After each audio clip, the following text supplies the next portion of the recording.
ಹೇಳ್ತಮ್ಮ ಬಾ ಇಲ್ಲಿ ಹೇಳ್ರಿ ಈ ಬಾಟ್ಲಿ ಹಿಡಿ. ಹಿಡಂಗಿಲ್ರಿ ನಾ 50 ರೂಪಾಯಿ ಕೊಡ್ತೀನಿ ನಿನಗ. 50 ರೂಪಾಯಿ. ಈ ಬಾಟ್ಲಿ ಹಿಡಿ. ಈ ಬಾಟ್ಲಿ ಸೀದಾ ಗಿಡದ ಬಡ್ಡಾಗ ಹೋಗಿ ಇಡ್ಬೇಕಾ? ಹಿಡಂಗಿಲ್ರಿ ನಾ. ಒಂದ್ಸಲ ಹಿಡಿದಿನ ಮುಗಿದೋಗ್ತಮ್ಮ. ನಿನ್ನ ಹೆಸರೇನು? ಸಚಿನ್. ಸಚಿನ. ಆ ಸೀದಾ ಗಿಡದ ಬಡ್ಡಾಗ ಹೋಗಿ ಇಟ್ಬಿಡು. ಹಳ್ಳಿ ತಿರುಗಿ ಹೊಟ್ಟೆ ನೋಡ್ಬೇಡ.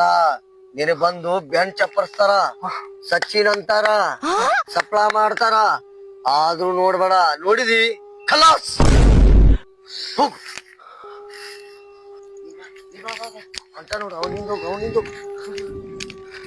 ಸಚಿನ್ ಸಚಿನ್ ರಾಮ್ ರಾಮ್ ರಾಮ್ ರಾಮ್ ಸಚಿನ್ ರಾಮ್ ರಾಮ್ ರಾಮ್ ರಾಮ್ ರಾಮ್ ಜಗದಳು